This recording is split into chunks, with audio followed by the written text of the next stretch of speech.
Now let's look at elected positions. It's a shame that it has fallen so drastically. There are just 4 women in the Senate, and there are, I think, 9 women in the House of Reps. So I think the first thing is, in terms of elective positions, political parties have to be intentional about supporting qualified women, and there are so many women that are qualified, professional women, highly successful women that can be that can contest elections. So political parties have to go beyond, oh, it's a free form. It should be a level playing field, and then intentionally encourage and support women that should contest into various offices. So it's a shame that from 27 when I was in parliament, now we have 9 women in parliament. The challenges are many. Money is a problem. It's very expensive to contest elections, and it's getting more violent, it's getting more dangerous. So, but if political parties say, listen, out of this number of seats, we want to encourage qualified, and I use the word qualified women, they can. So it starts with the political parties. In terms of appointments, of course, it's the decision of the leader to appoint women, and just have a level playing field. And I tell you, the very best women will come out and take positions that they're qualified with. My mother, of course, my mother, late Shadiat Abike Erewa. My mother impacted the values of contentment. Contentment is a virtue. If you're contented, you have it all. Contentment, kindness, sincerity, hard work. She'll always tell you that there's no alternative to hard work. So wherever you find yourselves, just work very hard. And don't see yourself as, oh, I'm just a woman. You're a person.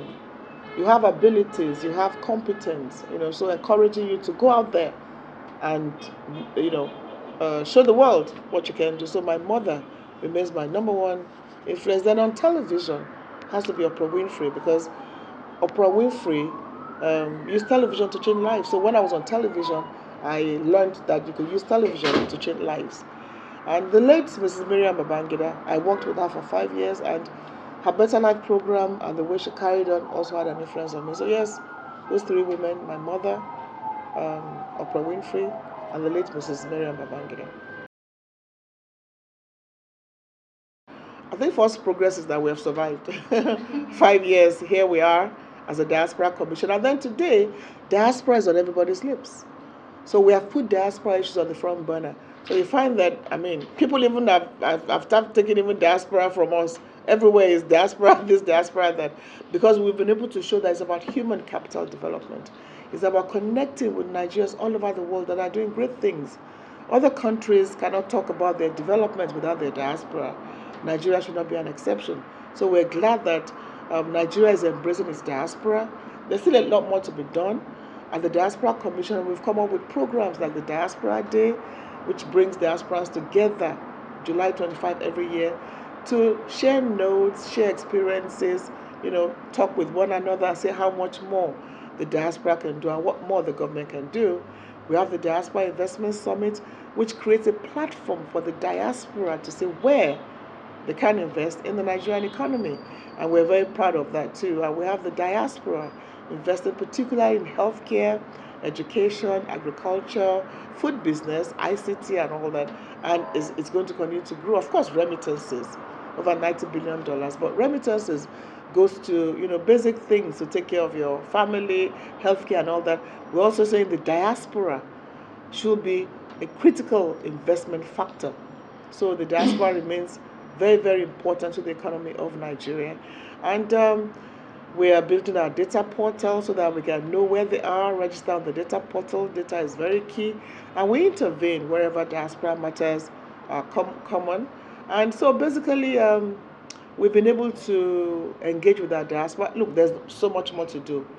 We've done this for 5 years. There's so much more to do, and we hope that with better funding, we can do a lot more. But the key thing is engaging our diaspora for national development. I will continue to do that. And the idea is that Nigerians at home work with Nigerians in the diaspora to build this great country ours. It's a partnership. It's a collaboration. And we continue to engage aggressively to get more of our diaspora to see what they can do back home. Some are just building capacity. Some are just giving back. Some are investing. Some are training younger ones. So there are many ways you can collaborate, because whichever way, home will always be home.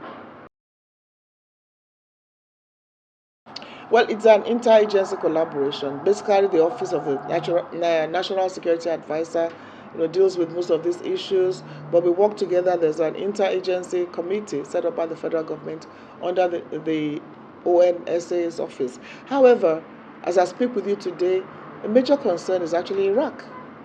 Over 5,000 Nigerian women are stranded in Iraq. I just got another distress call just a few minutes ago about another Nigerian woman, being locked up somewhere. So my appeal is, we've said it before, beware of some places.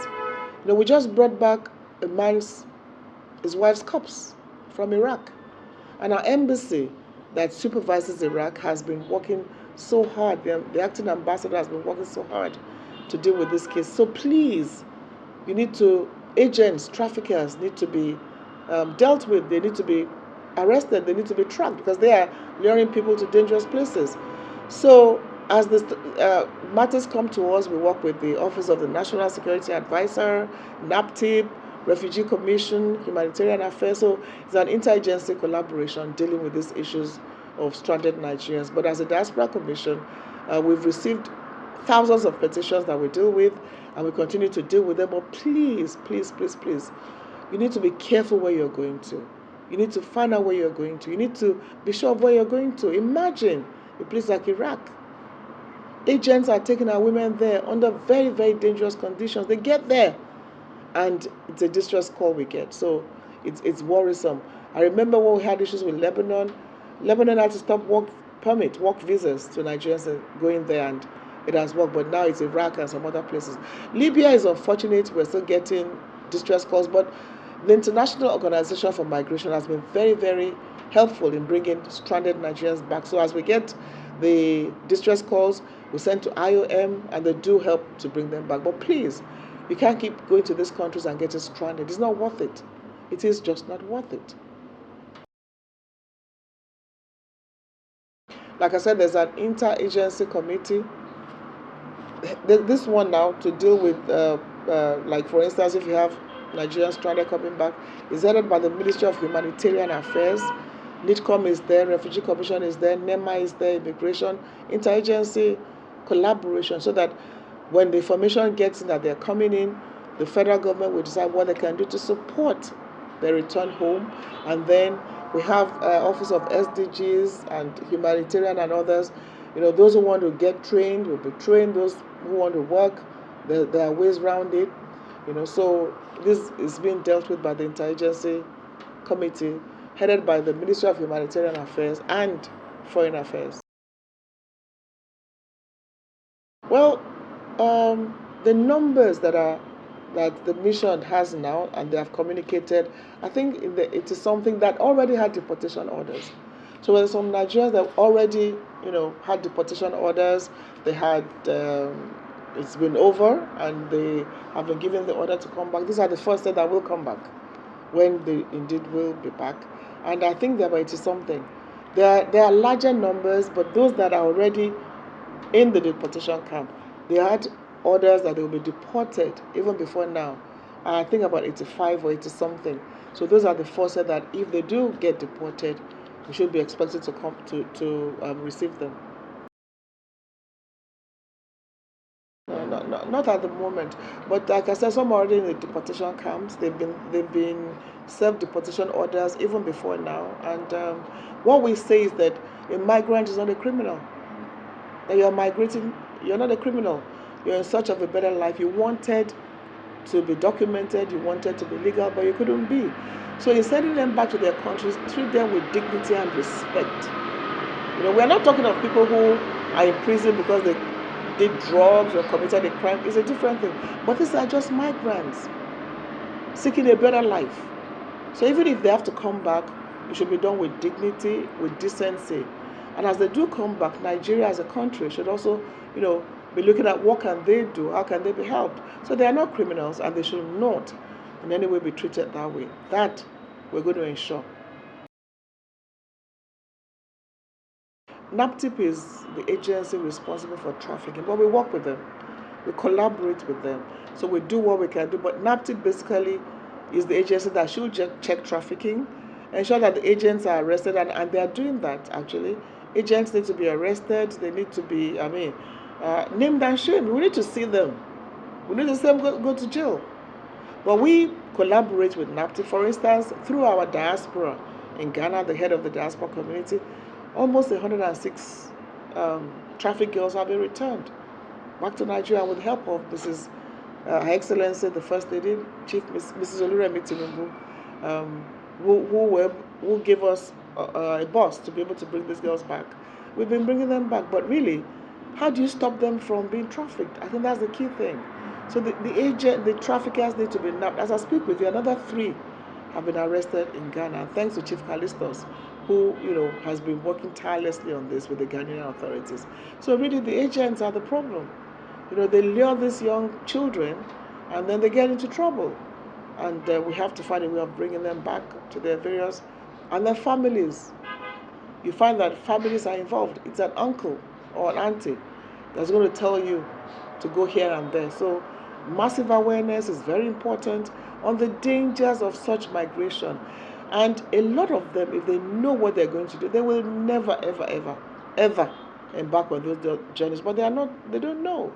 They are lied to and told, painted a very rosy picture. But you know what? If you survived that 10 years ago, not anymore. The world in itself is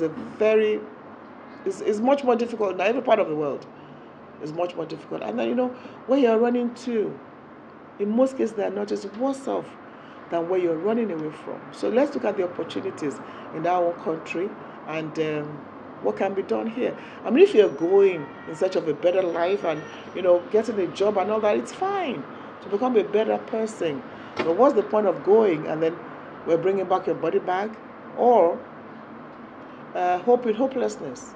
Nigeria too has to do what it has to do. An enabling environment for jobs to be created so that there can be more jobs. If you build more SMEs, more people will have jobs and all that. So that has to be done. But at the same time, those who are going, know where you're going to and be sure that you're not going to a worse place than where you're living. And massive awareness with you, BusinessDay, with the media. It's important that we all take it as a project. Massive awareness will save maybe the next person that wants to go on the next dangerous journey.